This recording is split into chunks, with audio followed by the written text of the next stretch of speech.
This is Scott the Fix-It Guy. Our goal with our videos is to empower you to be able to do the repairs on your own and save a whole lot of money and also get that great feeling of having fixed it by yourself. Today we have a Bosch front burner that is not igniting, and we're going to go over some ways of fixing it.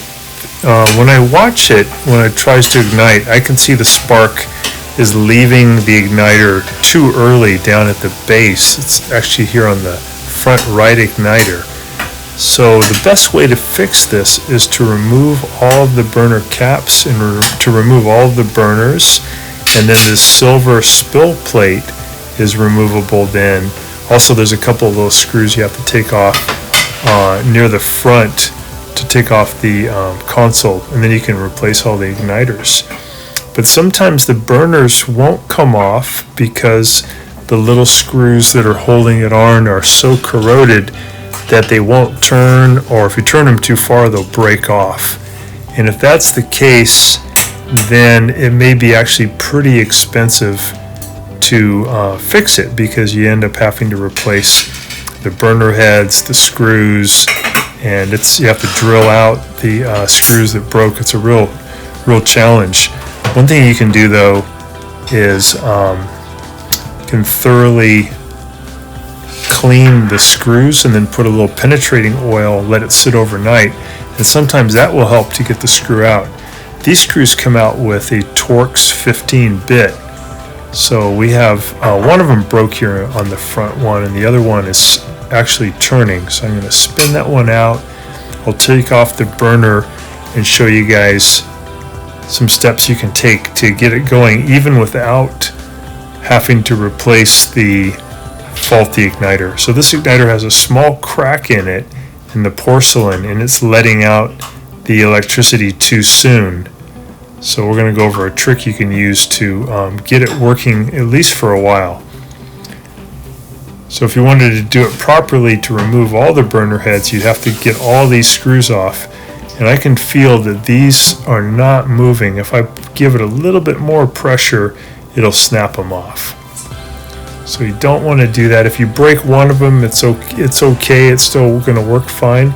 If you break off two of the screws, then the burner head won't stay against the metal frame and it won't produce a spark. So here's the front left, and we're removing it, and this screw does turn. It took a lot of effort, but it was able to turn without breaking.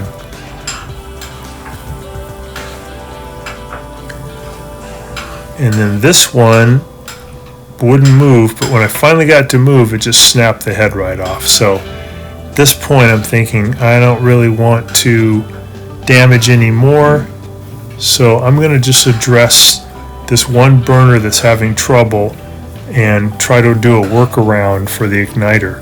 So I took out the one screw that was holding it on the burner. I'm going to get the burner head off, give it a little prying motion, comes right off, and I'm going to take a wire brush and really clean all of the corrosion that's built up underneath it, because I want to get a nice metal to metal contact with the burner head, and that's going to help the spark jump more properly the way it should, instead of the spark leaving too early down at the base of the igniter. I'm going to clean really well with my wire brush around the igniter. I want to be careful I don't damage the igniter itself, because they're kind of fragile. So now I have the burner and I'm cleaning it really well on the bottom, just rubbing off all of the corrosion and the baked iron milk that boiled over at some point. So I'm just going to clean up all these areas the best I can, and then I'll show you guys a little trick that you can use to make the igniter that's cracked still work, so the electricity will flow to the top of the igniter and not leave prematurely. If it flows to the then it can make a really strong spark and light the gas. So to fix the crack, it sounds funny, but it works. You just use a little bit of this super glue gel right on the white part where the porcelain is, and it fills in the crack.